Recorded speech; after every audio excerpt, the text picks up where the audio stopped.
Hey guys, Sean Oliver from Kayfabe Commentaries here. The Timeline WWE series was the first timeline series that we did. Um, the first one we shot was with, wasn't the first one we released. If you read my book or maybe heard me on podcasts, or it's kind of become kayfabe trivia, but you can let me know below who you think that who the first edition was that we shot. The first one we released was Honky Tonk Man. That was Timeline WWE 01. It covered the year 1987. So fast forward, once the series was rolling, we of course spun off Timeline to also include WCW, profiling one worker for each year, where they could talk about all the events of that year. It was diligently researched by Anthony of Kayfabe Commentaries, and the talent that we chose were great. They were able to speak. They were working high up enough on the card where they were able to speak to everything that was going on in the company at the time. 1995 was a big year for a big man, Big D.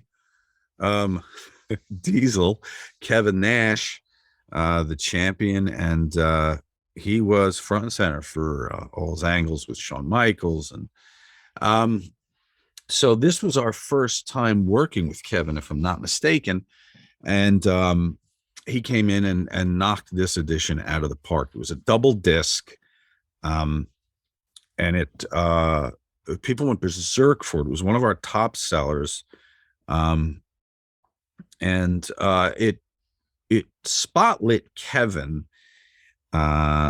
such that he was now one of these guys who, number one, would be a huge draw for us on video, but also one of these guys that could do several of our series. Timeline, because he was working atop the card. Guest booker, he was on the booking committee. You Shoot, he was great for, because he's outspoken and elicited a large fan response.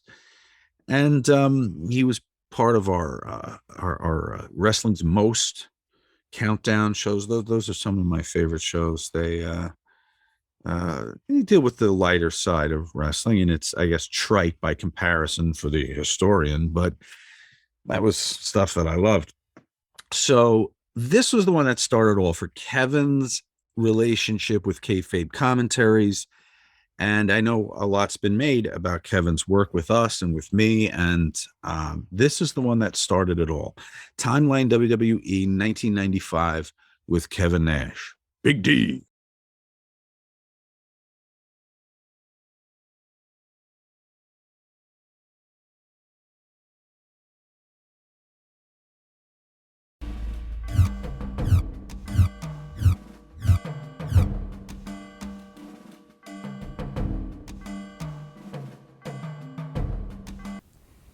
You know what? I don't even remember them coming in.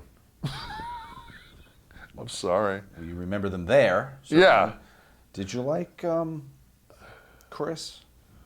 Really never spent much time with him. I remember he took a hell of a powerbomb from me and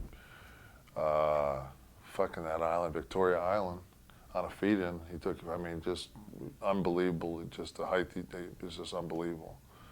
You know, I knew he could work, you know, because Kid had put him over, so I knew he was a good hand. I just, you know, at that point, I just didn't have any real interaction with him ring-wise. And then one of my friends was kind of involved to a degree with... There's a funny story about that friend that Uxpac told us. She was wearing one of those mohair sweaters one you know day, what? Then that's my fucking story, because he didn't see it. He was here first. That motherfucker. It was unbelievable. He had a pink beard that night. Yeah, he came out with that fucking cashmere just all over his face. We're just like, and there's fucking Chris. And we're like, what? Do you think Chris knew? How could he not really? Story on this. You always hear all these fucking backstories about, you know, when they were in ECW. He would go in and take an hour-long shower, and you know, this would happen and this would happen. You'd always hear those stories. I don't put, you know, she never made a pass on me. She was nothing. I mean, What was wrong with you? Well, I'm sure because I was didn't have perks? I was a prick. No, you're a prick.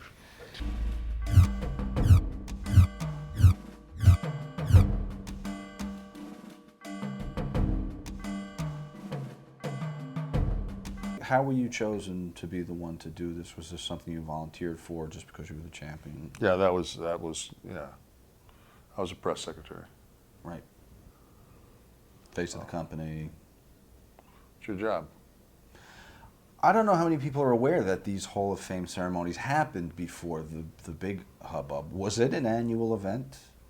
And only one person would go in, or was it? Yeah, because nobody went in the year before. Like the only guy that was in it was Andre. Oh, actually. And that was like that was the only, and he was just kind of on the wall in Titan Tower, like this big giant picture of Andre, and it was just kind of like that was the Hall of Fame, Wall of Fame, whatever you want to call it. But it was just everybody knew that Andre was the shit, and Andre was he was the only guy in the Hall of Fame. And then all of a sudden, like they started to, you know. Like that, it's almost like that slammy thing that kind of went back and forth, you know, like they had it, they didn't have it, had it, didn't have it.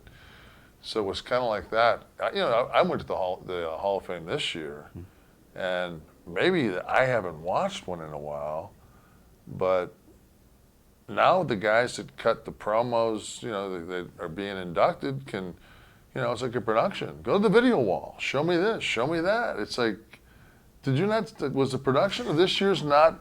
They only aired the 1 hour, right? It was a very edited down. It was chopped to shit. Being there, you know, was just like, I thought to myself, like, this is actually like pretty, I mean, it kind of has a feeling of an actual award show. I mean, there was actually some legitimacy to, you know, and I remember sitting there going to myself like, God, I would never want to go up there and have to give that speech. Well, do you and your compatriots view it as a legitimate honor, or is it just a big party where people who toe the company line get to blow themselves for a night? You know, you don't have Backlund and you don't have Bruno and you don't have Rick Rude. Right. What is the Hall of Fame? I mean, in your eyes, you know, it is and it isn't. You know,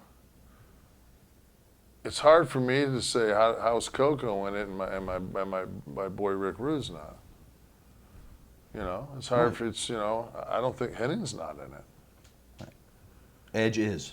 Yeah, but to me it's just like, is anybody that is in the Death Club, are they not eligible to be in the Hall of Fame? Because they're passing paints a negative light on the company, perhaps. Because now they got to be put in, you know, and it has to, you know, I don't know. My whole thing is I won't go in before those guys. I would never do that. You wouldn't if you were called. No. Nope.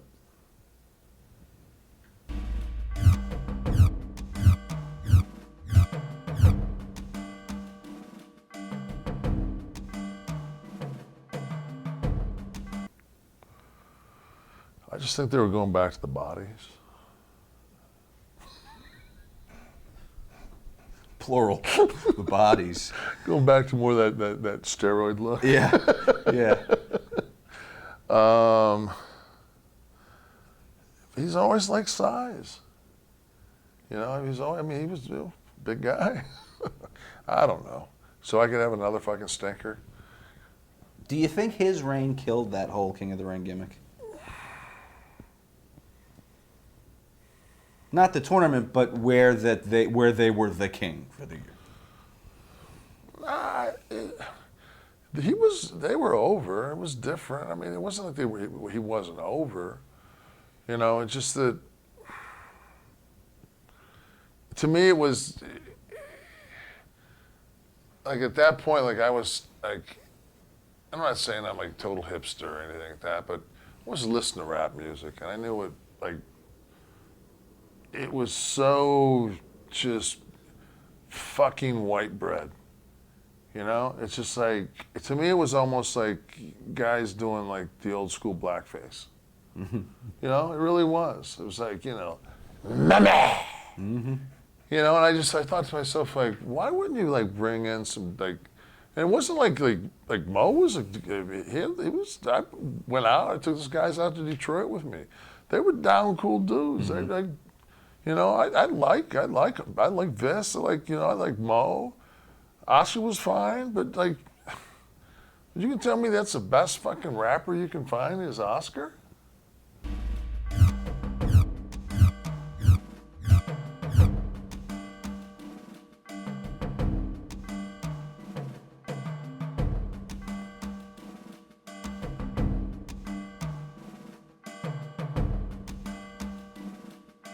So they finally got rid of that fucking crook, huh? Tunney? Fuck. Him and his boy fucking Red, Billy Red, or whatever the fuck his name was. With the Red Lions? Yeah. All I know is every time we went up, that motherfucker had a new Cadillac. How were your payoffs? The shits. Fucking Toronto, fucking by the time you did the conversion rate, you owed the company money. At least the building had a great atmosphere, that fucking Toronto Gardens. Talk about the Gorilla. Everyone's got fond memories of Gorilla. You must. You know, I mean, it's just... Once again, I mean, there's a guy that you meet, and he's a bigger-than-life guy. Like, what a great laugh. Like, you never saw fucking, you know... He could have been in the middle of Hiroshima, and fucking he would have turned around and belly laughed you. Look, we made it! Fuck, it was Gorilla was that kind of a guy, you know? I mean, even when he lost his son, which had to have been just brutal, like fucking, he just no-sold everything. Really? Yeah, he was just, and he was such a, you know, and when you really like start to, you know, when you know everything, like how those guys had a piece of the pie at one point underneath the old man, and, you know, I mean, you know, Arnie and all, like all those guys, you know, and you really see how, like there's like that to me is what was fascinating was, you know, Vince's descent into power and how he was able to, I mean that just the manipulation of him being able to control all those parties and get them under one roof again, and be able to and get everything back consolidated. Right. Yeah. That alone is, I mean, for a guy that young. I mean, you talk, you know, you can say what you want about Vince, but just as, I remember I was sitting there one time and I just, something happened, and it was the story I got sidetracked on when I finally was told that I was going to drop the strap to Shawn. So, and I mean, this is just classic Vince McMahon. So, go into the office. No! We go down, and Jim Ross is sitting, they're down in the sound studios where you would do, like, redo voiceovers. And me and Vince are in the fucking studio with a glass fucking partition where Jim Ross is sitting over here acting like he's being busy, but he's looking through that glass in case because they don't know how I'm going to react. So he goes into this fucking, I'm not kidding you, a 35-minute pitch on how I'm going to fight Mike Tyson in Central Park. Okay. And he's pitching this to me. And I look at him, I'm thinking to myself, like, all right, he's going to knock me the fuck out, but what's the payday? Charity. So I'm going to be brain dead, and we're going to give money to who? Walt Whitman? What? I'm like, and then just as he throws all of this, he just kind of goes, yeah, it's for charity, you're going to drop the belt to Shawn. What? I'm dropping the belt back to Bret to get to Shawn? Yeah, back to the Tyson. No, what happened with the whole, is there a process? I don't give a fuck. No, I don't. Fine, I'll do it. I'll drop it. I don't have a problem. Where Did you he want it? concoct the other story All that to shit deflect? instead of just fucking pulling me in and going, I know what I told you. Yeah. And that's the kind of thing when you look back and you're like, dude, you know, it's your fucking company. I'm probably one of the few guys that has sat there in a car, in a plane, and thought to themselves, I'm in charge of my wife, my son. I take care of, you know, maybe a couple relatives here. Yeah, this person lives in one of my houses. This person lives in one of my houses. Yeah, do I take care of people in my life? Yeah. Do I don't have to, but do you do it when you become more affluent? Yes. This motherfucker is in charge of not just the 230 people that work for him, but the umbrella that lives underneath those 230 people that lives on. That's a big fucking pile of shit to fucking eat every morning. So I look at that and I go, if he feels better about it to fucking swerve me with the Tyson thing, if it makes him not as anxious to do that, I get it. You know, I get it. I'm not pissed off about it, but it's just like at this point, I think we're close enough. I'm close enough with Vince that it's just like, Kev, you know, numbers are down. We're not drawing. We're gonna go a different direction. We're gonna go with your best friend. Oh fuck, well, I didn't see that coming. Right out of the gate, basically. Exactly. Yeah. July 23rd in your Be like house. having John Wilkes Booth as Lincoln's fucking vice president.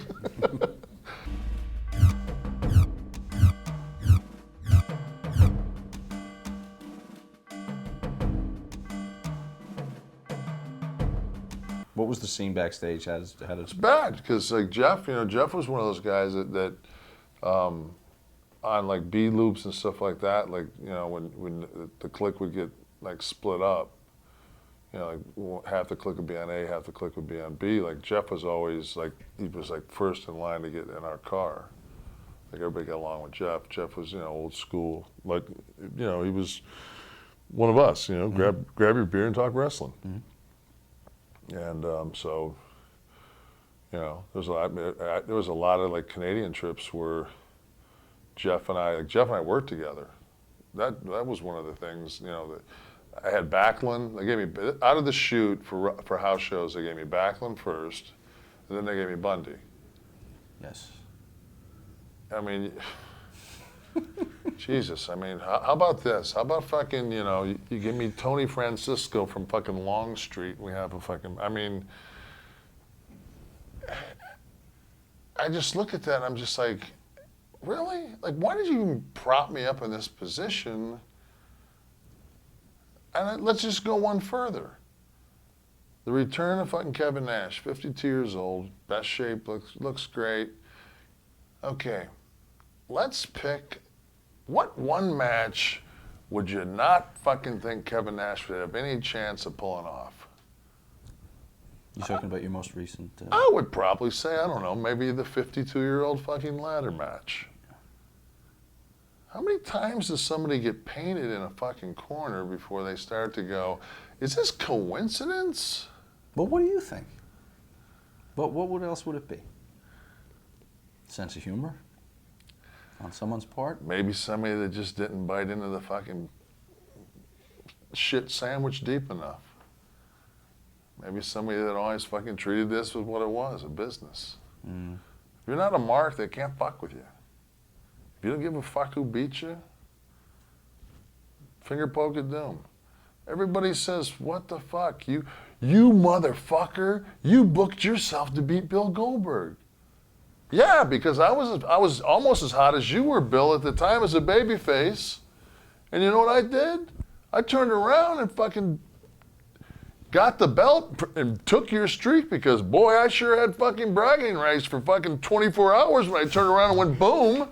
That was for me, Bill. That was because, and I want you, motherfucker, to find one time in my career that I said, and I fucking ended Goldberg's streak. Sorry, dude, I'm not a fucking mark. They were having to fucking put in Goldberg because they were chanting Goldberg sucks in the buildings. Go to Salisbury.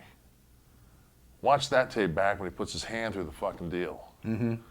You go. Right. They took his fucking ass, and I told him, I said, do not put him on the fucking top of this thing.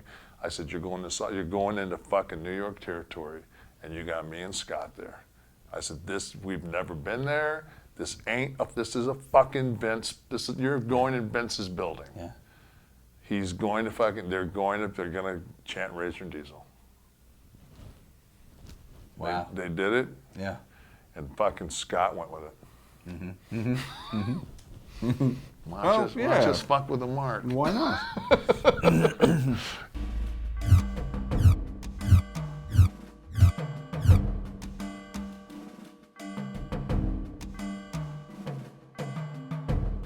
Are the two of them friendly? No. Is this a time period were they ever? No. Okay. Always tolerable. There's always a respect. Right. I think it was one, it was like two gunslingers, it was like, but I think that when it came down to it, the running joke is always, Shawn, I'm better than you. I'm better than you. I mean, that's the ongoing thing, but it was a shoot. And as far as, and I will, in my life, say that Shawn Michaels is by far the best guy I've ever been with, as far as in the ring. But he would say that to you. But he would tell you he was the best. Right. It would have been like Michael Jordan doing that. Right. Brian Russell tries to get him, fucking Jute and jives, puts it over the Jazz, game's over. Well, by the way, I'm the best there ever was. I know that. Yeah. Not much you can say. I just wanted you to know that I know. Right. What would he say to you, Shawn, about Bret? I mean, they were amicable, there was respect, but in the hotel rooms, in the La Quintas by the payphone, what would he say to you? The best one ever was, Shawn and I never argued. We just never did. We just never had a real argument. And this was part of what, this is what ignites the whole having Vince and them come to Indianapolis, because we're getting out of the car to go into Coco's. And Bret's being difficult with me. And I just have had it. We've already had the situation where he won't do the thing in Louisville, and he's not going to do it. And I just said, you know what? I said, fuck it. I'm not dropping a strap to him. Just as we're getting out of the car. You would have thought that I said, oh, by the way, I raped your entire family and set them on fire. He goes, motherfucking what? What do you mean? You gotta drop the fucking strap to him. It's going to me. I said, not if I don't drop the strap. Like, fuck yeah, I'm not doing it. If he beats me in the shoot, he beats me in the shoot. I'm not doing it. And I mean, it was just like, that was the only time I had Shawn in my entire career of being his bud was like, fuck you, you're doing it. And we sat at the table, and that's where I said, this. And it was almost like Shawn got up like, well, fuck that, I'm squelching this right now. Right. Boom. This is fucking bullshit, da, da, da, da. And since the whole direction of the company was going towards him, he had to get this thing back on the track. And I basically was just doing it just to fucking, Right. at the beginning but when I saw like how fucking like vicious he got at me, it's just like anything else, like, I've never hit my dog with a fucking baseball bat before, but fucking if he bares his teeth long enough, I got one in my hand.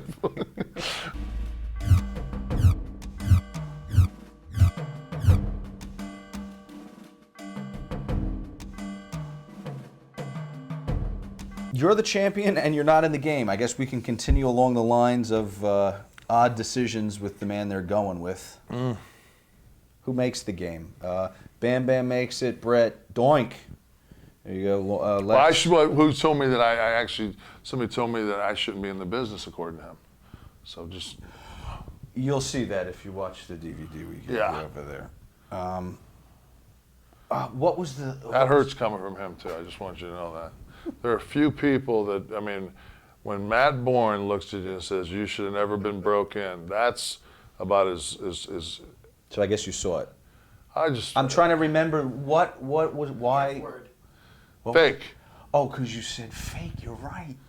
The That's F right. word. You said the F word. I watched it on YouTube. I had to watch it twice. I didn't know what the fuck he was talking about. Yeah. I said, really? I said, are you that?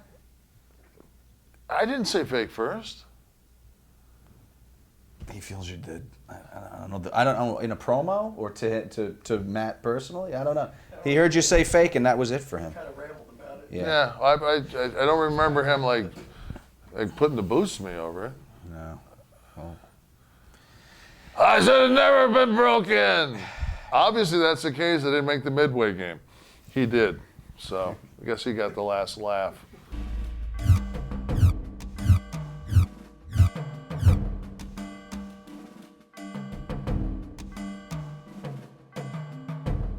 is there heat towards Sid for being careless? I said before we hear some things about Sid. This is one of them. Yeah, I mean, you knew it. I mean, he was a little bit of a cement mixer, but you had to know that going into it. I mean, I didn't have a whole lot of room. I mean, it's like I'll give you a couple of Idahos a night. Mm-hmm. That shit in the corner, about 1 out of 3 are pretty live. Yeah, but this is. I mean, I don't know if you ever put anyone out, but this. No, you know what? I don't think. Jack Dunn, he was a referee, and I told him, "Do you know how to take a bump through the ropes?" He said, "Yeah." And when he didn't, and I shit canned him, and he fucking just went like this through the ropes and broke his wrist. I think that's. I don't think I've ever fucking hurt anybody. I should have hurt Show, but I didn't. I told him before that. I said, dude, I said, because I'd gotten him several times real easy. But at this point now, he's almost 600 pounds. And I told him, I said, dude, we're in the back and I can't even get my hand around him. I said, dude, on top of that, I'm going to douse you with a pot of coffee. I'm not going to be able to. I said, let's get this thing gimmicked. I'll hit you with a pot of coffee, and then I'll fucking smash that fucker. You sell down, and I'll fucking cover you. Mm-hmm. I bet you in retrospect he'd had that finish over the other one. Mm-hmm. And then Hulk stirred it, saying, fucking, he dropped you on your head on purpose. Oh. If you ever watch it, try to pick up somebody 600 pounds, and the minute they get to the apex, on just physics alone, drop 200-pound arms behind them. I couldn't even get out of bed the next fucking day. I was in worse shape than he was. Right. I tore my fucking back to shreds, fucking trying to hoist that fucking Stegosaurus. Did Hulk in fact say that? Yeah, he told me. Show told me that Hulk said, "Oh, Hulk told me you did it on purpose." You have heat with Terry over old stuff? No, that's just common. That's just we'll stir.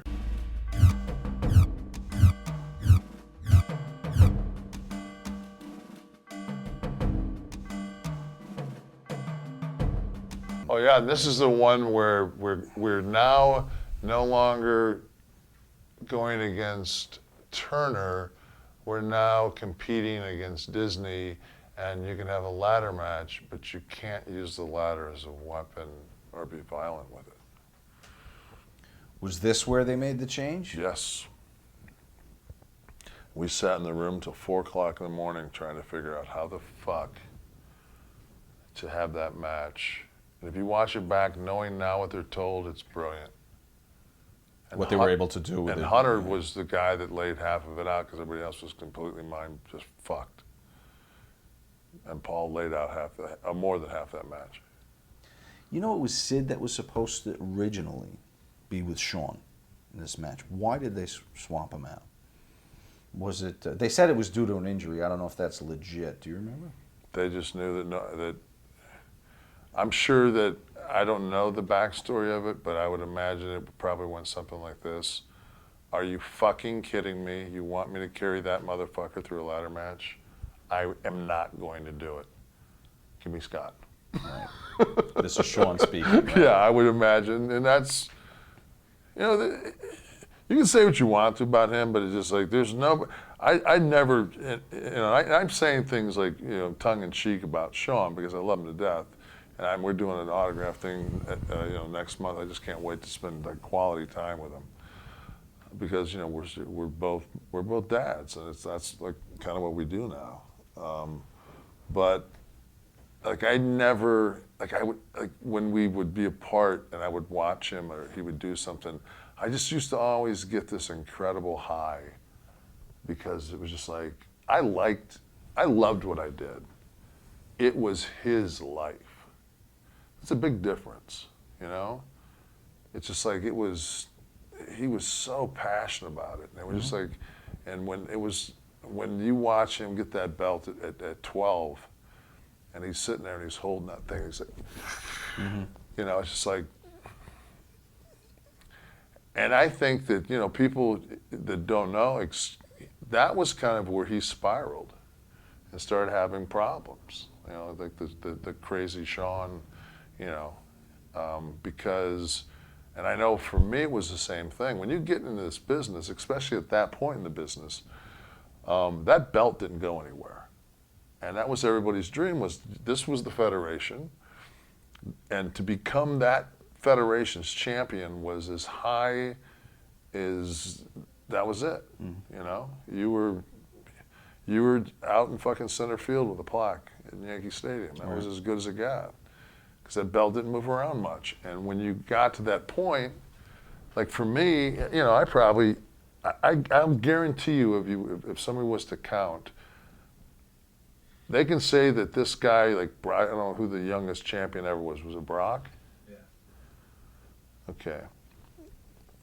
I would like to have count the number of matches, including down in wherever he broke in Ohio Valley, actual matches that he had to me getting the belt, and I'll guarantee you nobody's had the belt with less matches than me. Interesting. I broke in Master Blaster. I bet you we had 30 matches before that thing was shit canned. I sat on the fucking shelf for a year. I came in as Oz. I probably had 12 matches. I came in as Vinny Vegas. I worked a little bit on B shows. I might have had 50, 60 matches. I went in. I was fucking the bodyguard. Right. After that, fucking then I worked. Right. But I mean, I didn't have any. I had no fucking experience, and. To me, it was just like all of a sudden, you know, fucking the old man tells me, fuck, you're going to go over to the garden. I'm like, and now I come home, we go out to Scores and fucking, we go to Smith and Walensky's, and then the boys go out to Scores, and I come home and fucking I unzip that fucking work bag from the back of the fucking deal, and we're standing at the Sheridan, and I fucking laid that motherfucker on the bed, and I just went, now what? Like I'm at the top of fucking Everest. I guess there's only one place to go. Not on the midway game. Downward from here, brother. But that was the truth, and I think Shawn was the same thing. Is once you get there, and it's, you know, it's so work shooty at that point in the business. You know, nowadays it's just like. You're going to win this in seg 6, you're going to drop it in 9, don't worry though, you're going to lose it in 10. Yeah. You know, it's just like, I'm watching this, a guy comes out, I don't even know what the guy is, he's a 6-time world champion. I'm like, what the fuck is going on in this business? How are you a 13-time world champion, you've been in business 9 months? That's definitely a negative with today's I rest my case. That's my soapbox thing now is, let's see if we can just keep the belt on Punk till next May. That's my thing. I tweet about it. Just leave it on, not this May, a year from this May. 13 more months, and then let's see if he doesn't fucking mean something.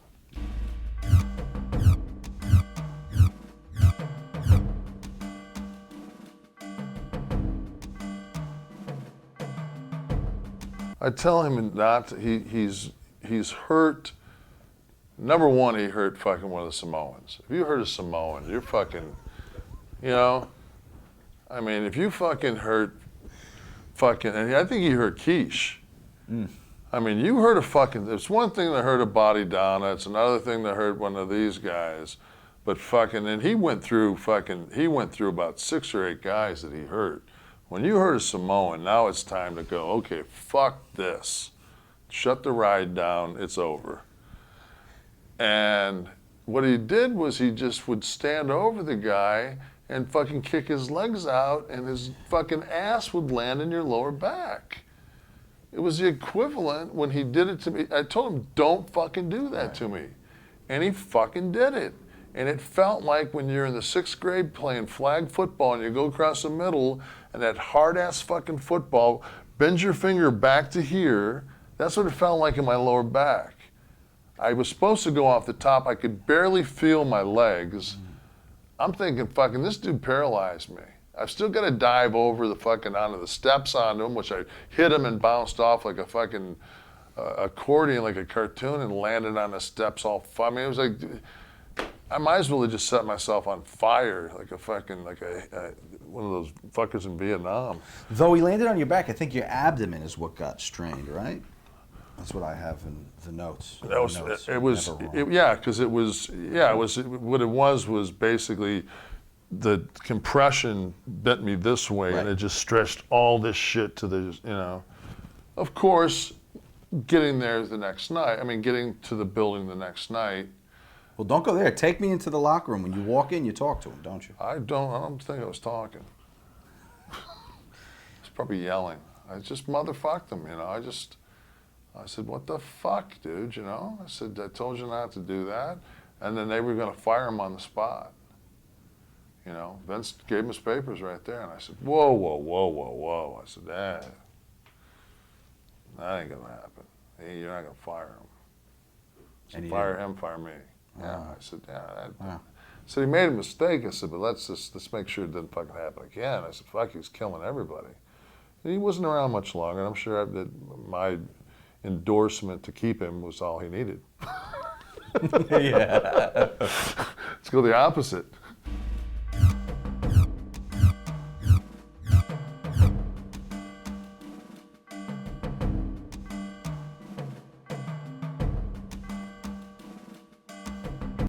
We refer to it as the Helter Skelter. It was in the... Sharon Tate involved? No, just the fact that there was, on the hallway that they were in, it was actually in the Marriott in Los Angeles, there was fucking blood, like, smeared on the hallway. Like, when you get up in the morning, and you're like, what the fuck? Like, what happened? What the fuck happened? Because, I remember one time we had me and Tager that was sitting, this goth girl came and sat down next to us. It was in that same hotel. And the boys fucking gimmicked her. Hit her with H-bombs, which is halcyon. Which is actually, people have used that as a legal excuse to fucking murder their families.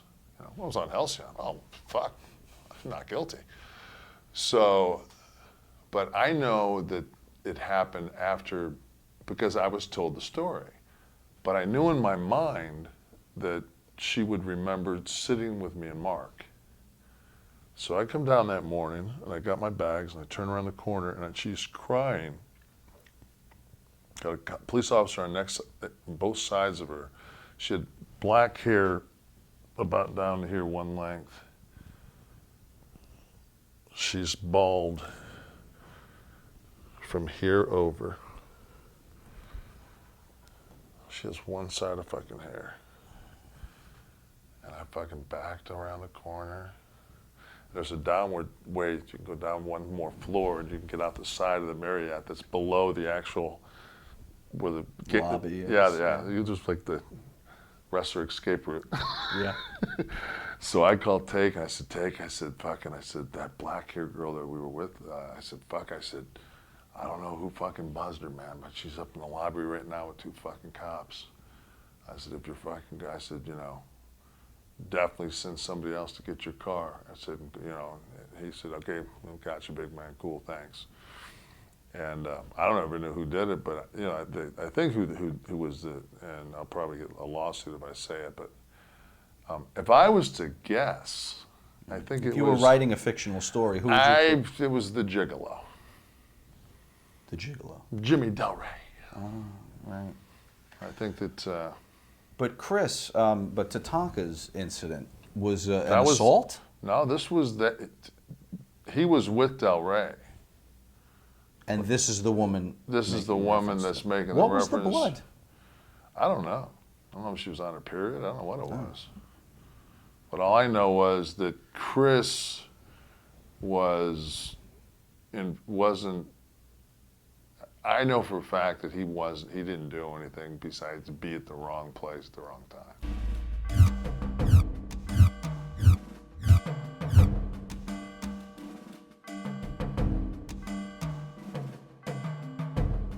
As a main eventer and a champion, does this affect you at all? Your pay?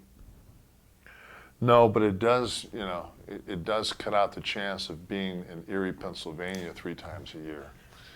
What's the venue in Erie? That fucking square-ass shit building that I guarantee you couldn't fucking give away money and draw 3,000 people in.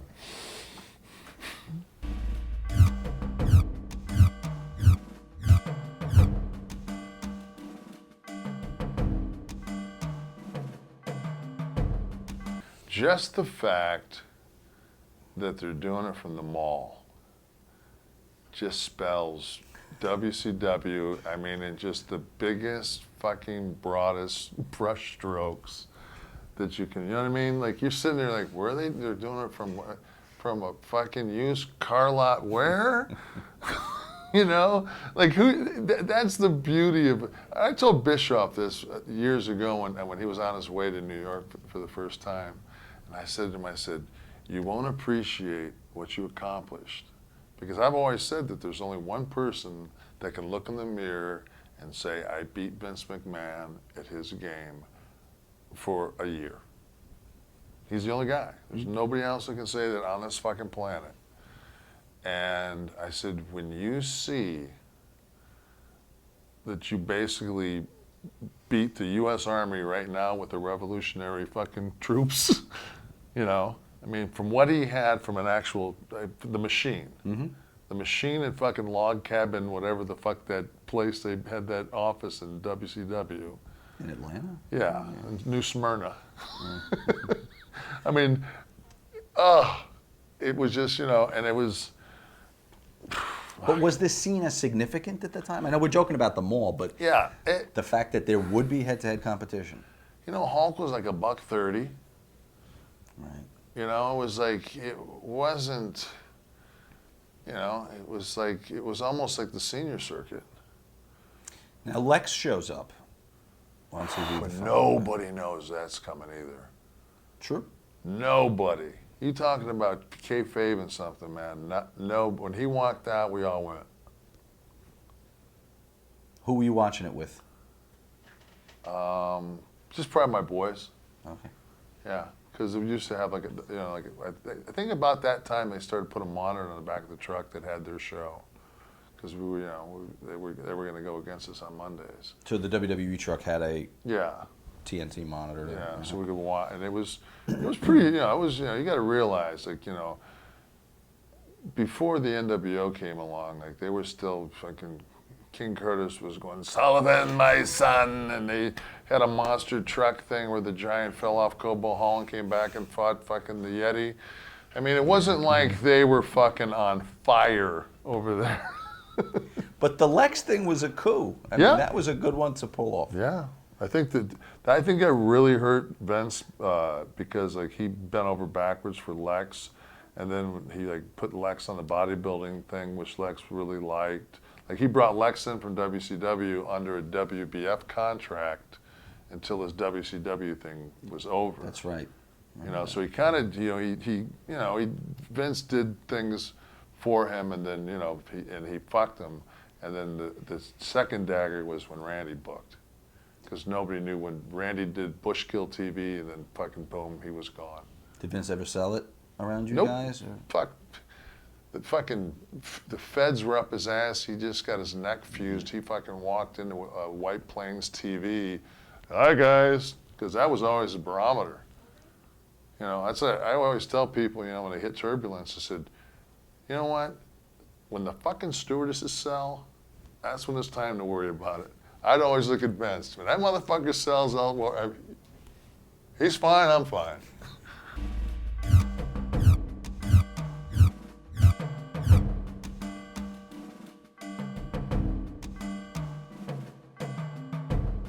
It wouldn't have mattered what his attitude was.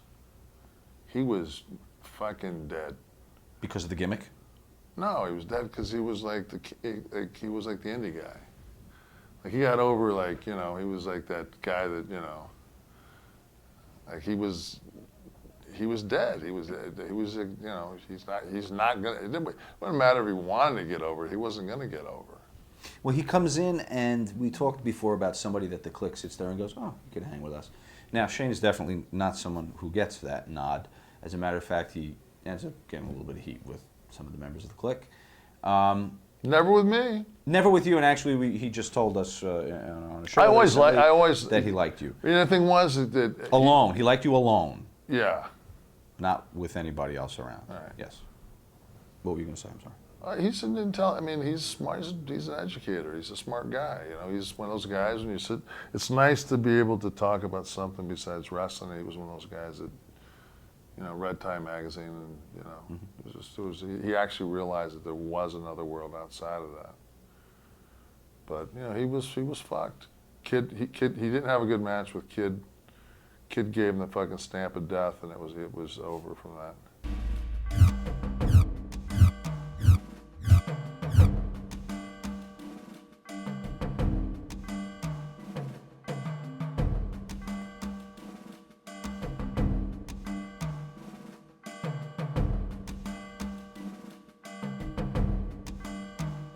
All I remember is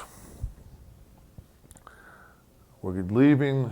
As soon as we wrap this thing, that's going to take about an hour and a half, so we can get some sleep before we get on the plane and go over to Europe for about 20 days. I've got my wife, who's ovulating, and we're trying to have a kid at the fucking Westin in Sanford. I've flown her in because this is the only. I've come to the conclusion. When she's ovulating, guess what? You actually have to like mate.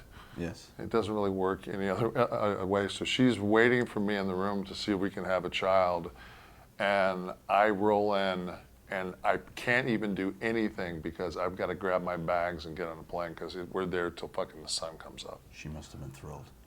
She loves this business. I think that if she was sitting here, it would be nothing but accolades to what this does and how it just bonds a couple and Normal life, makes a nice normal life.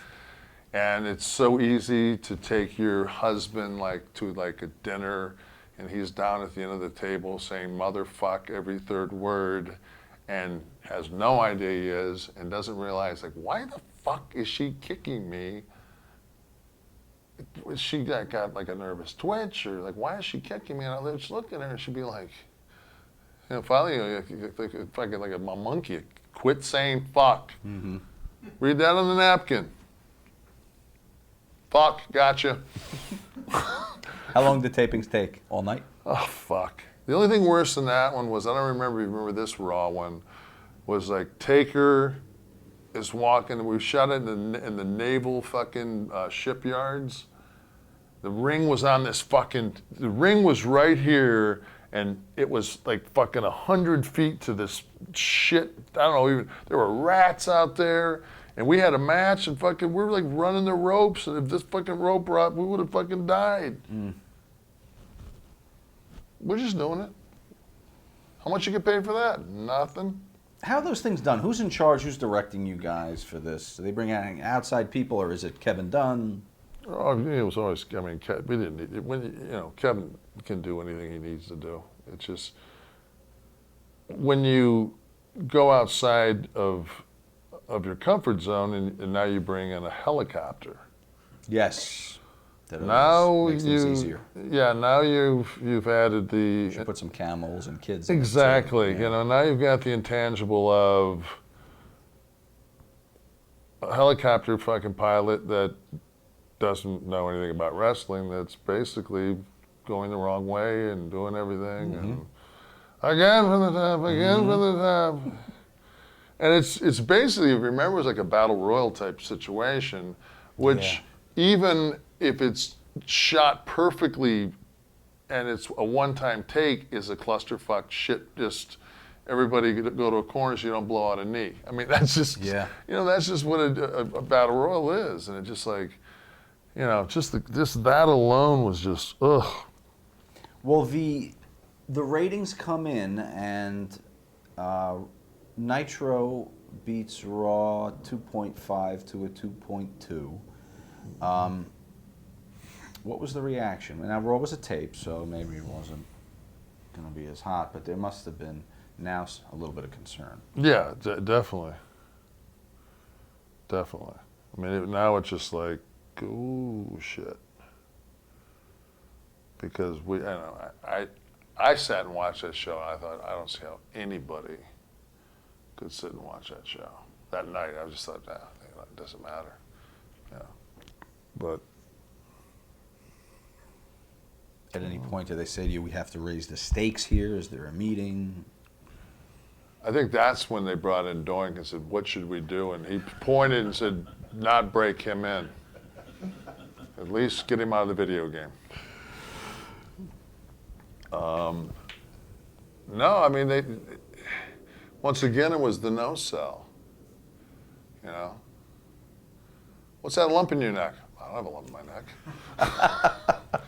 No, you do. It looks like maybe a goiter. No, I'm fine. First reference. Why you got a turtleneck? I'm just wearing a turtleneck now.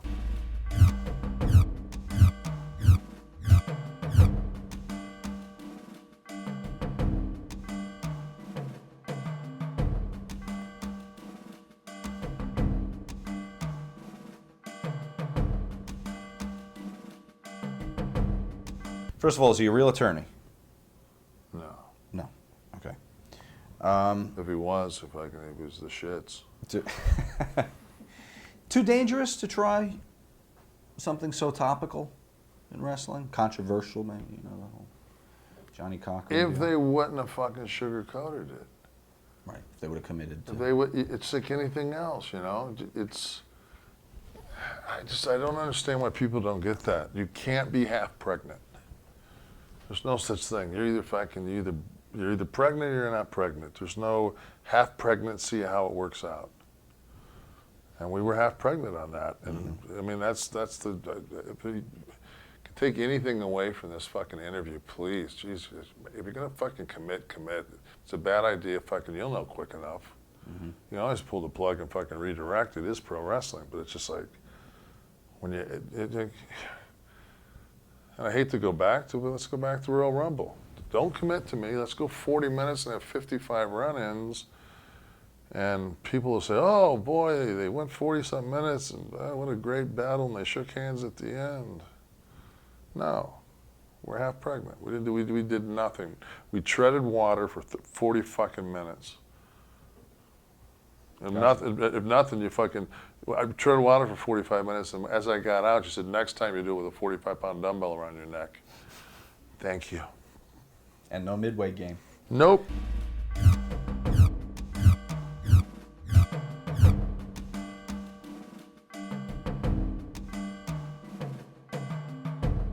I think there was, I don't think Shawn ever had a problem with it, but I think when they separated and he kind of like didn't make, you know, he was kind of gone shortly after that, you know, Shawn was the star. You know.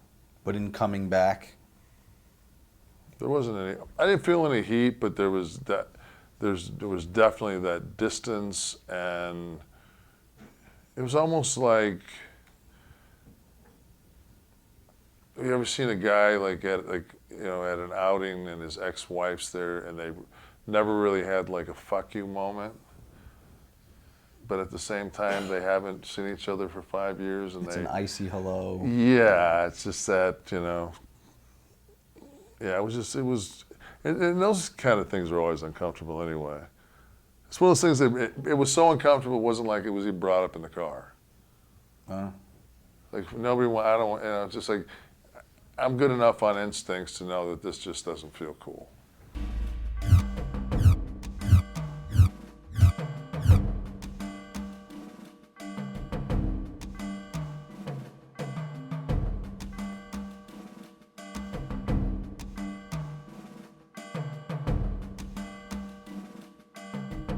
Does he bring his video camera with him? Is this the show of the infamous Man Mountain Rock video? You know what I'm referencing. Yeah, this is the one where, but he did it on the bus, didn't he?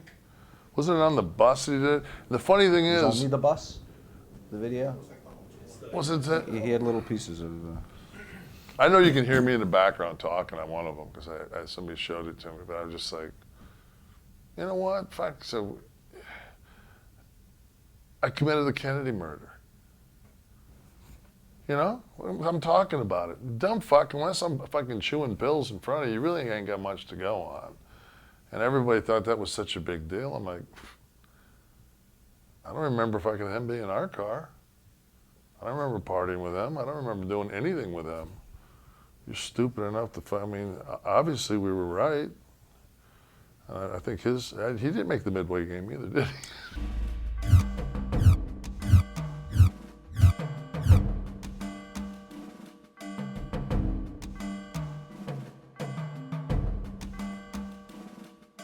You know the whole fucking bodyguard thing? It's a shoot. Like, he needs, you know, he will run his mouth and he'll give a fuck with his 2 6'10" guys. Because his philosophy, his worst thing he can do is beat the fuck out of me. You know, he's not going to back down from anybody. Shawn, he'll go. And they, you know, and I've always been friends with the Harris guys.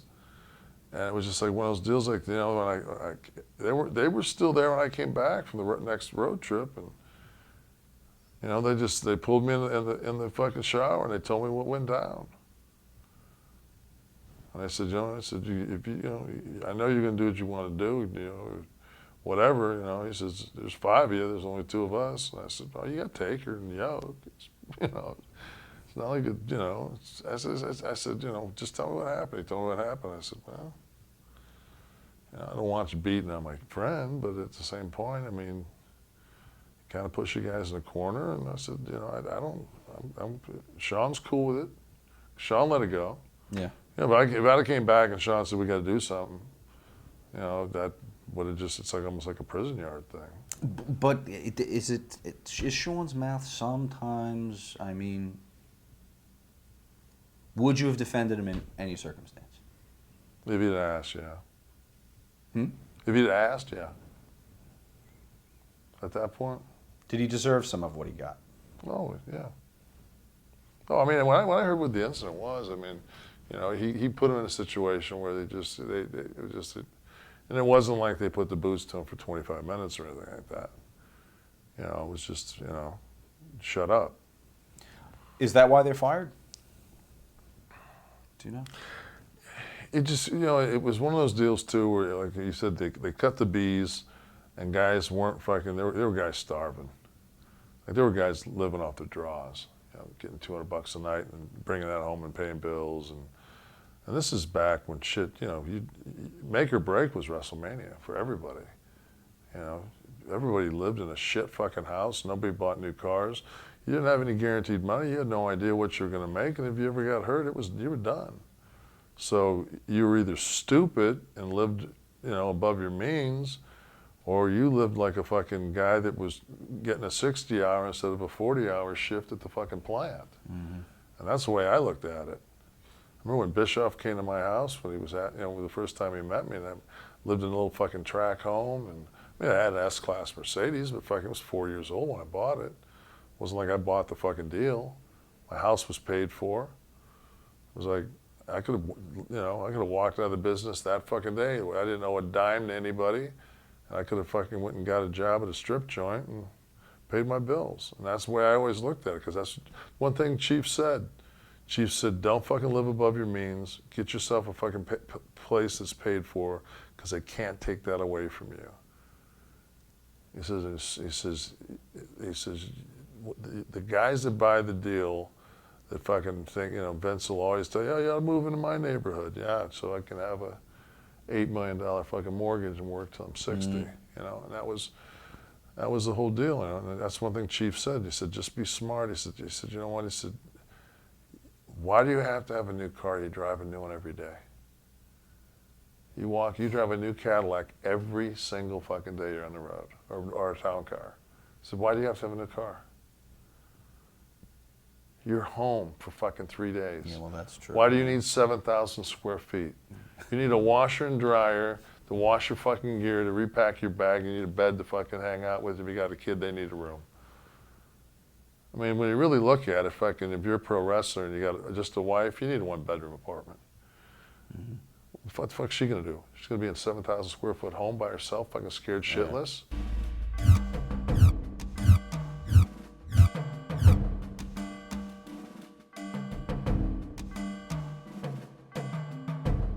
Fucking dick. Didn't get along with him. Never liked him. What happened? Just a fucking bully. Bully, he tried to, I screamed at him when I was a greenhorn. He fucking, we had a match, we were at center stage, he said, what the fuck kind of punch is that? He said, Nash, bend over. And he fucking drilled me with a punch right in the side of my head. You always hear that he would do that, ask guys to get on the You know, and I just stood up and I said, fuck dude, that's the best you got. And just no-sold it and walked away. He rang my bell. But I know in his mind he thought, it's a big old fucking dude. And all of a sudden it was like 3 weeks later, I'm in his office, he's like, think about making you a fucking big rugged baby face. Fuck you. Even here in WWE when he No, comes he in? came back. So this is a great story. You're talking about little side stories that, and I don't think this means anything, but I know that there's people that'll enjoy this. Me and Yoke are a dark match.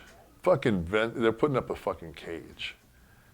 And I don't know if they brought in fucking people that have never put a cage up before, but you got to realize this is that old blue cage that was made out of Louisville fucking aluminum fucking baseball bats. You know, so they're putting this fucking cage up. It takes 40 minutes to put this fucking cage up. They're fucking with it. They can't get it right. I got one of the sides the wrong way, and finally they get the thing up. And Watts, you know, is at the fucking gorilla position. He goes, tear it down, boys. I said, you got it. Yoko goes out first. I go out. I got the strap. We get out there and fucking Yoko's, you know, does this whole breakdown where he's smacking and doing his fucking shit, you know. I said, I'm going to charge you. Duck the clothesline, hit me with a Samoan slam. Boom, he hits me. I'm laying there. He looks over me. I said, drag me to the corner. He drags me to the corner. I said, go up to the second. I'll move. I'll fucking grab your fucking leg and hook you 1, 2, 3. We go fucking 20 seconds. No. We go 20 seconds. Fucking, I roll out. Fucking Yoko's sitting there pissed off. He fucking undoes his hair, shakes it. I go out the fucking cage, fucking raise the fucking belt, walk back. Fucking Watts is fucking waiting behind the curtain. He looks at me and goes, what the fuck was that? And I said, obviously you're out of touch. I said, did you not fucking hear it? It was time to go. The people were right. I took like 3 more steps. I turned around and I said, oh yeah, by the way, here, I eat you on the food chain. Fuck you. From back in the, referencing the center And it was one of those stage deals incident. like, he doesn't know it, but I actually did the Willem Dafoe around the corner. I dropped on both knees.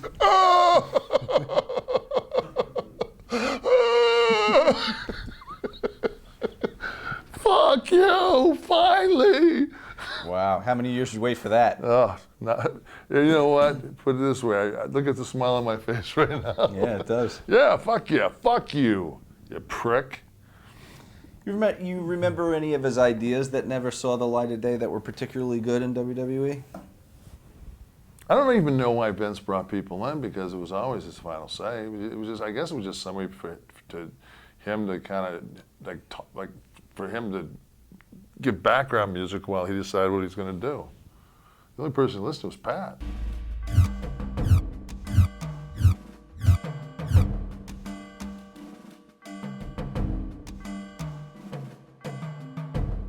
I'll never forget that when this thing all went down, and like one of the dirt sheets, I think it was Meltzer's, like gave their account of this whole situation, and the one thing they put was Sean Waltman, and they put in parentheses, legitimate tough guy. I'm like, are you fucking kidding? Like, you really, like, Sean Waltman, of all the guys you could pick up, you would rather fight Davey Boy than Sean? Oh, you didn't realize that that's how he was perceived by all of us readers? I didn't know. No? I just sat there and Oh, I went, wow, Christ. what? That was an ongoing joke. Mang and Shawn. Yeah. That's the order. What happened? Take me there. Take me to Wasn't there? Once again, Syracuse. don't fucking book Shawn without me. Right. Well, you must have got the story as soon as they got back. Well, right? I heard that he was in the bar, and there was a bunch of service guys, and fucking one of the girls just, but he was fucking, I mean, bombed. They got Shawn out to the car, and they went back in. Now, that skinny guy might have beat the shit out of Shawn, but Shawn was passed out in the front seat with the door unlocked. Whoever got to him while he was, because Shawn don't know what happened. Okay. So Shawn just, Shawn got fucked up, but it wasn't like anybody kicked his ass. They fucking beat it, it's like getting fucking beat up in your sleep. A response to your friend Bill Watts' comments about the event that if he hadn't just quit WWE, anyone there would have been fired for coming up on the losing end of that fight. Bill would have fired Shawn, 1, 2, 3, and Davey Boy. How do you not quit the day before? And that probably speaks volumes for why Bill Watts was there, because Bill, it's fucking fake. It's only real when you've got power and you can fucking abuse it.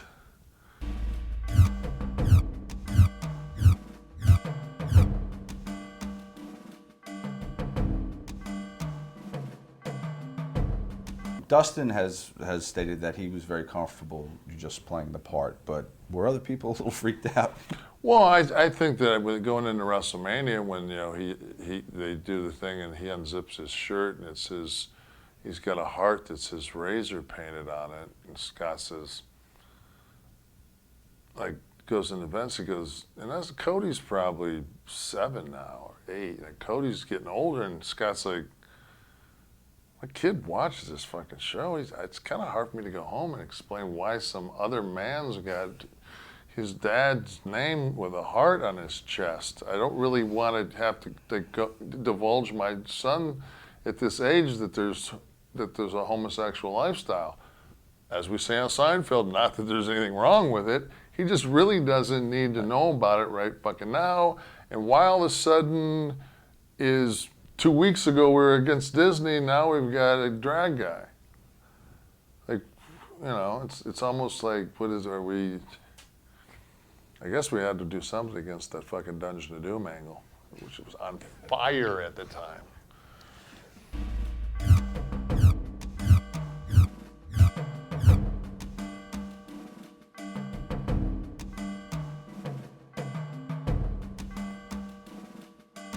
It's still the shortest IC title reign on record. Did they not have faith in Douglas that he'd be able to have to be able to carry it for any significant amount of time? Even if they wanted to get it to Razor eventually, why so quickly? Might have been an appeasement. I don't know if the time frame was. If that's when Scott went in and said, "Let me work Japan." I remember one of the things he would always tell Vince is, on that merchandise, if you just move that decimal point over one fucking spot, instead of us getting like 0.0000009, maybe if we got like 0.00009, it might make a difference. He goes, he's always calling Rich Mang.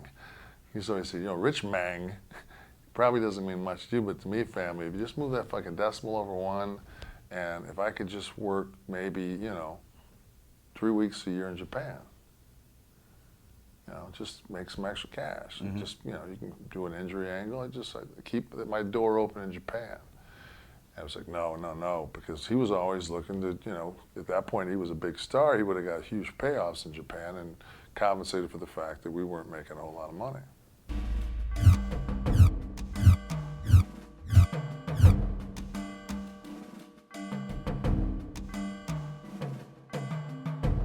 It's just a big FU to the feds. Pretty ballsy for a guy that escapes the noose more than once. Yeah, but that's just, that's Vince.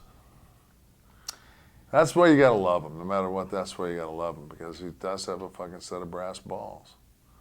He's like I said, he's a man. Like, you can say whatever you want about Vince. We've had our difficulties. We've screamed at each other.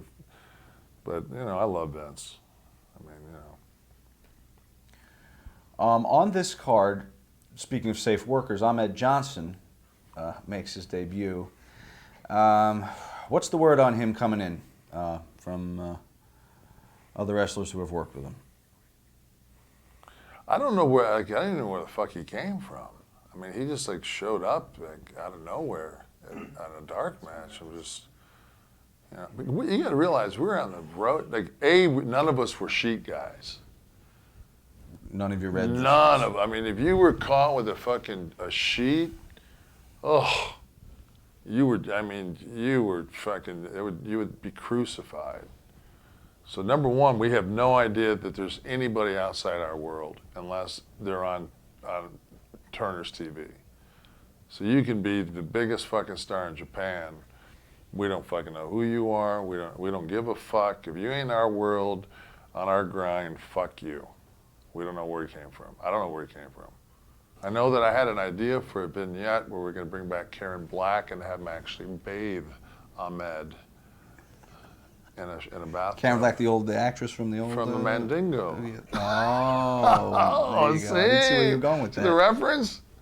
Very obscure. Pulled in like a Dennis Miller. Went a long way for that one. So many jokes, so many follow-ups opened up, but I'm Karen Black.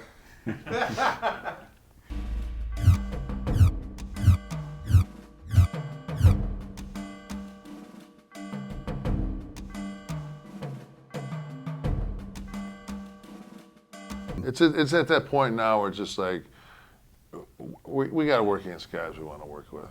Right. Like, this is fucking bullshit. He would use Sid to do shit, but like the meat of the match every night, Scott's got to work with somebody that's, again, and it's the appeasement because Scott hasn't.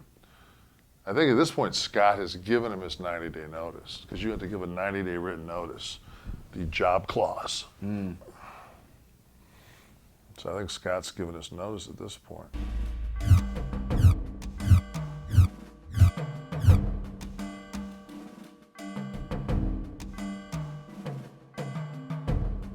By our car, he was a god.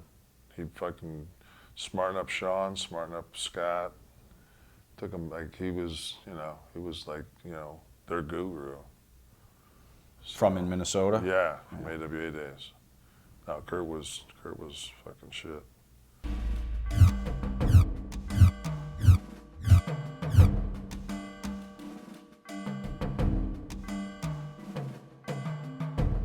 Well, I mean, I know the whole scenario. I know where all Bret is a fucking, he's the, are you a messenger or are you an assassin?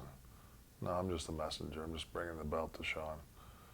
I mean, I don't have no animosity to Bret. I just wanted to have a good match, and I knew I could have a good one with him because he got it. And it was nice because looking back, like we weren't able to use chairs. We had used a chair shot. I don't think anybody ever went through an announce table before. They hadn't, and I'm going to ask you about doing that spot. So go ahead, take it. Okay. Well, I mean, I've never in my life had a match of that significance of actually dropping a strap or doing something like that, to get on the phone with somebody that I'm really not that close with. I've never made a trip just me and him. Me and Bret. I've never been in a car with just us two, up and down the road.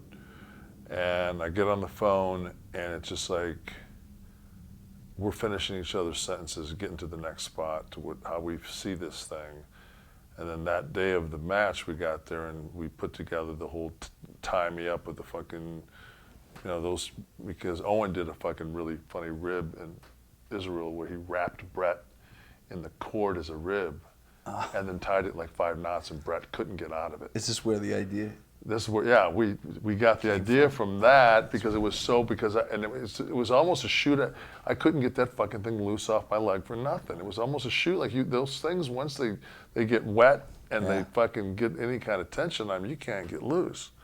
So, but just everything from like telling the camera guys, make sure after I lose them, I turn around and say, fuck, catch that, so people think like And we needed a spot where fucking Diesel was turning back into what got him over, because here's the let's really go back to where this all starts. I got over because of the Royal Rumble. I was a big motherfucker that looked like an ass kicker, that looked like if you saw him really walk in someplace, that guy would probably beat the fuck out of me. I had a little bit of a legitimacy look to me. And then you find out, well, the guy's a bouncer, and he probably is a pretty tough guy. So as soon as I fucking win and get the belt and beat Backlund in 8 seconds, which hasn't been done, I'm on Raw with a fucking Santa cap singing fucking "We Wish You a Merry Christmas" to the fucking Titan Tower crew. Why didn't they just cut my balls and cock off right there? Put a fucking 800 implants in, man. I could have fucking wrestled Blaze for the title. Jeez, I mean, fuck, talking about just out of the chute. I mean, I'd beg somebody to fucking name some guy that's been in this business and has had any kind of fucking popularity that goes from fucking Master Blaster to fucking Oz, where you pull off an old man's rubber mask to reveal you looking like a greenhorn with silver spray painted hair. You make it past that, you actually get pushed. Now you get to the top of the fucking mountain, and fucking every 2 minutes, fucking you're just like, is that another grenade? It's like, fuck, you look at it, I just say, and people say, well, fuck, Nash is lazy. You know what? Fuck you. How many fucking times in your life? I mean, if I fucking go paint your fucking house, and I'm down to doing the last fucking thing in trim, and you walk behind me with a spray gun and do it black right behind me, how many times do you think I'm gonna go back to the fucking other end of the house and start meticulously doing it fucking with a white paintbrush? You know what? Fuck you, it's black. You deal with it. I'm not fucking with it. I'm not stupid. I got 145 IQ. Fuck you. I get it. I'll just take the money. Fuck you. You don't want me to care? You did it. I don't. You want me to have a ladder match? I'll have one. So anything else? Nash as Monster was created by Connecticut, maybe.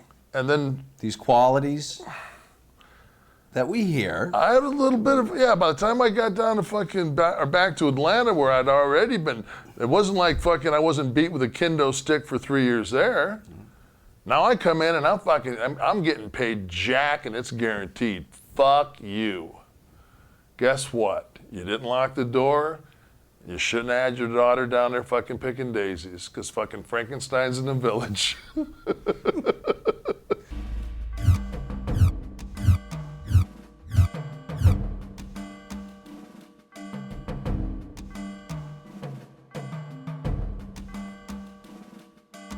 Now here's a baby face with the heelish edge, maybe a precursor to Steve and the kind of the tweener thing that became popular. Do you see yourself as kind of a groundbreaker in that respect? Absolutely. I went and saw the movie Heat,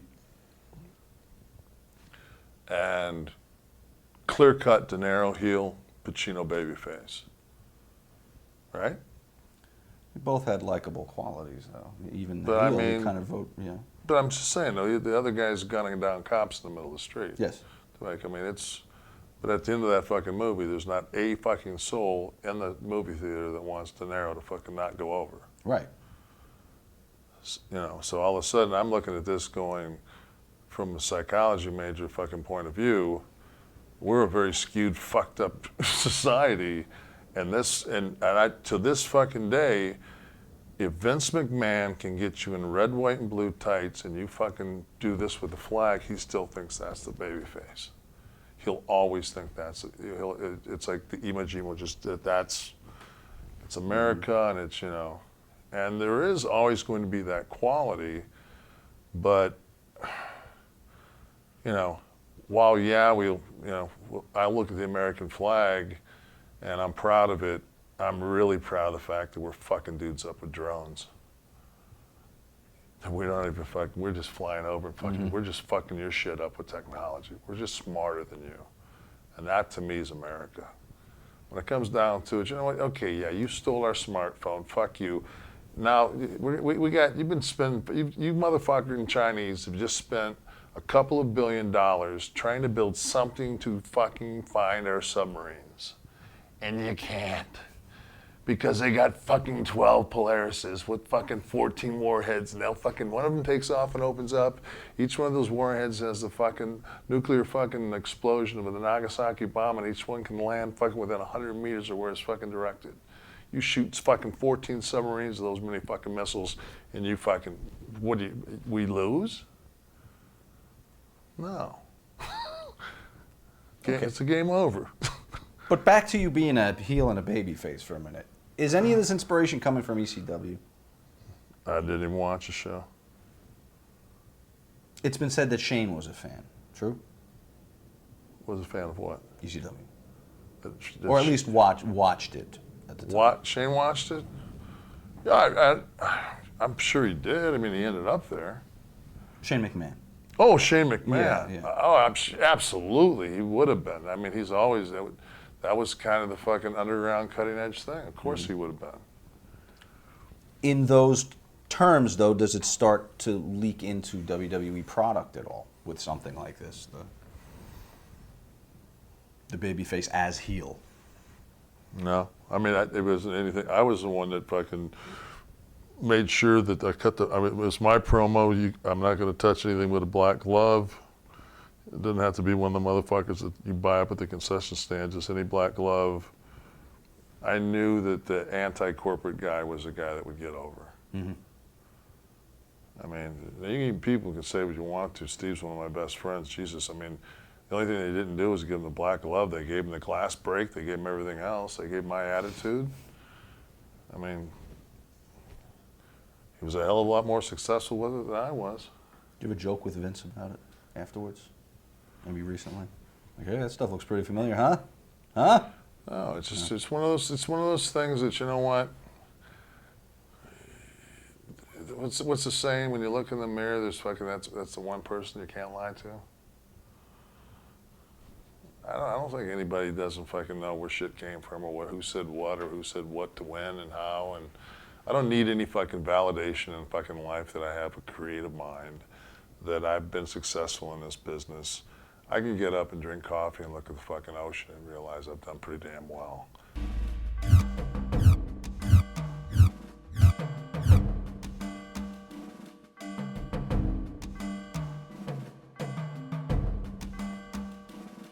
No, that's not what happened. Okay, tell me. We're in Europe, and Shane says he can't go tonight because his back's sore.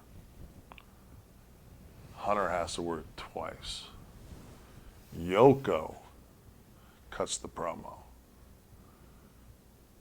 Yoko said, Dean's getting on, you know, his name was Dean then, he's getting on the bus, and Yoko said, yo, motherfucker. He said, you watch that match? Shane just looks at me and goes, you watch the match, Hunter? He says, no. Well, motherfucker, if you watch a match, maybe you realize what fucking Scott needs out there. I fucking tore the house down. And another thing, there ain't no fucking days off in this fucking shit. We all hurt, motherfucker. If you ain't fucking paralyzed, take your motherfucking ass out there. And it was just like, we're in the back of the bus, and it's just like, it was nothing for us to say. It was done. It was like Yoko was the one that cut the promo. Yoko said, fuck you. Are you fucking kidding? And there was another thing. This is the BSK guy. This is the other fucking faction saying, fucking, are you kidding me? You got to pick it the fuck up. Hey, maybe you don't take gimmicks. You know? I'm not telling anybody they should, but fuck, you know, you watch a guy like Taker fucking sit up with a flakjack and fucking broken ribs and a face mask with a fucking caved in skull, and he ain't missing shots. Fuck you, man. Cowboy the fuck up. This is the fucking bigs.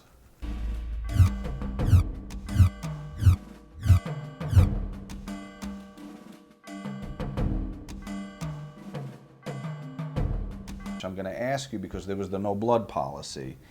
Was this Bret going into business for himself and knowing that? He did it in Chicago with Owen in a cage match. Gigged himself. Was he told to do this by Vince on the sly, you think? No. Mm-mm. So it wasn't a hard way, definitely.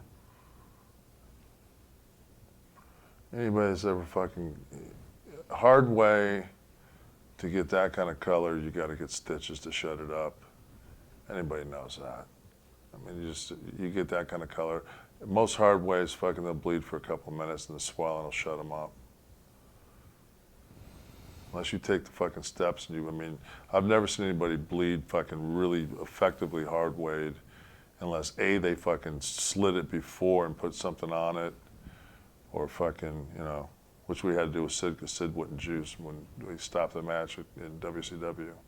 We had a guy hard, you know, cut him and then we put some shit on it. So when they got in the corner, it just took a couple of taps and busted open.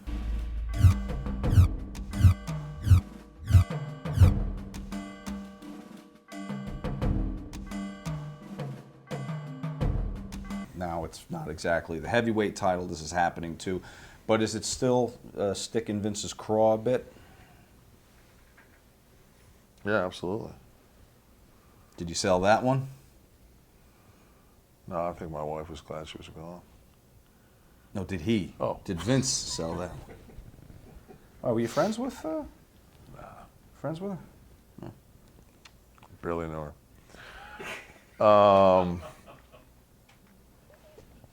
Yeah, I mean, Vince no-sold everything. You know what? I mean, one of the things in that time period that really just went on my ass sideways was like Bobby Heenan walking out the door with the fucking toy, like him being like, get rid of Heenan. Like, I mean, you just knew at that point that nobody was safe. You know, nobody was safe.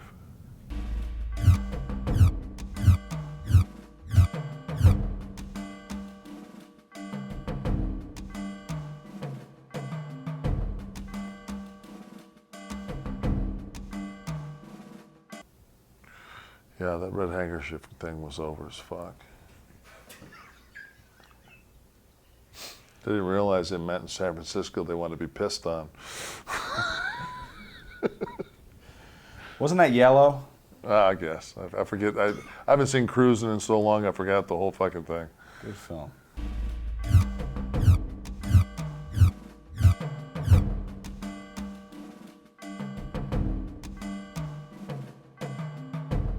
Firstly, how about the choice of casting? Would that work? Who would you cast? Would it be Sly? Would it be somebody else? I'm gonna go out on a limb and go with James Gardner. Little Rockford Files coming at you. Just on the stature. Laura Bravetti. Did you know her, the attorney? No. Okay. How about Emily Feinberg? Former Playboy Playmate. No. Posed under a work name. No dice. Okay. We move on. What month is this? This is December 19th, 95. We must have been like fucking. There were times where we ran overseas like back to back for like months. You know, we do 20 days, come home, do TVs, and go back over. Like run Germany, then go back over, run UK. Right, there was that spot there where you would do. You did Yeah, Germany, we did. came back to UK. Yeah, that was one of those things where you didn't even know what the fuck was going on, you know, at your house, let alone anywhere else.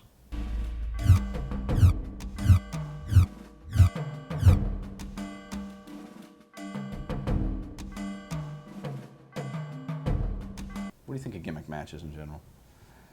Did you like them?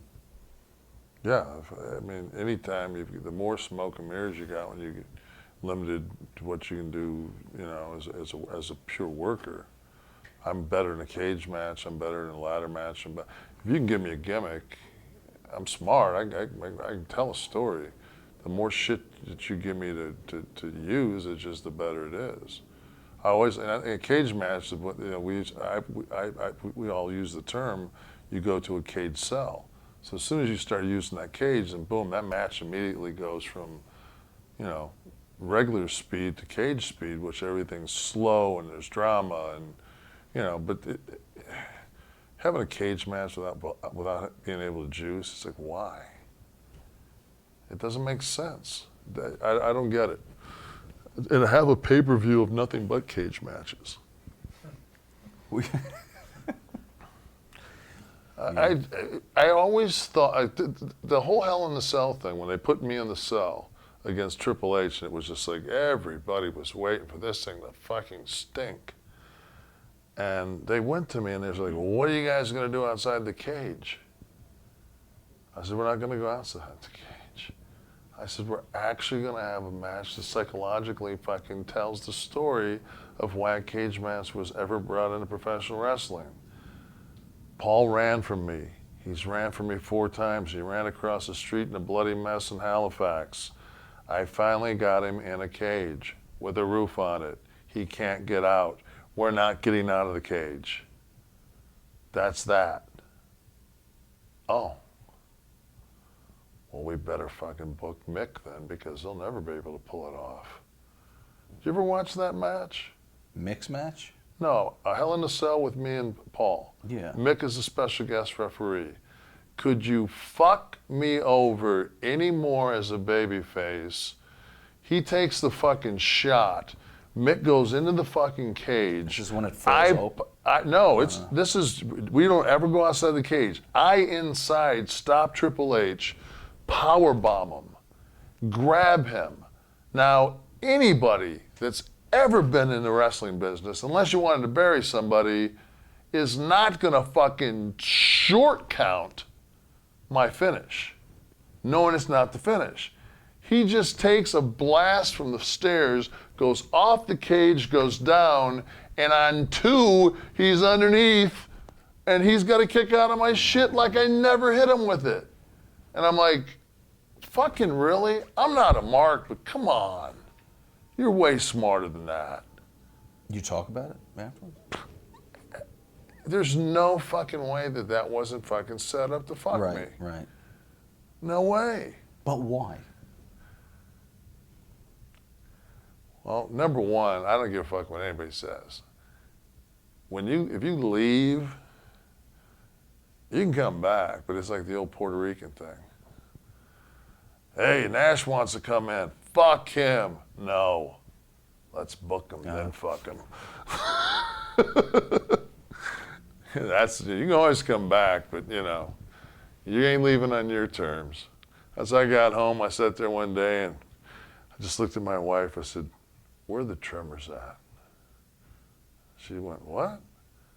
I said, the trimmers I used to give T haircut with. She goes, they're upstairs somewhere. I said, go get them. She got them, brought them down. I put a number 2 guard on it, and I said, she said, I'm not fucking doing that. And I turned it on, I went, and I went, zzz. I went, you want to finish this? Got it now, yeah. She cut it off, and she just looked at me, she goes, and what does that mean? I said, just in case I get the fucking notion that I want to fucking go back there anytime soon, I'm going to go back on my terms as a 52-year-old gray-headed motherfucker, and I'm going to say what I want to say and do what I want to do, because if I can't sing fucking my way at this point in my life, fuck it. I'll sit at home and do nothing. I'll look at my wife and go, Dow's at 103.71. I'm fine. As long as I get to watch my Brian Williams at 6:30, little feel-good story at the end. That's the fucking note to put on the fucking, open the first bottle of red wine. Honey, is dinner about ready? Dinner? How was your day? How was your day, son? Little fucking Modern Family.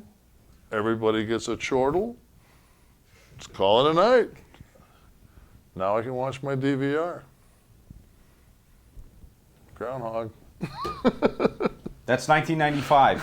Thank you for coming back with us. And taking us with you. Yeah, and thanks for opening that wound. Yeah. Send us the bill. Thanks for watching.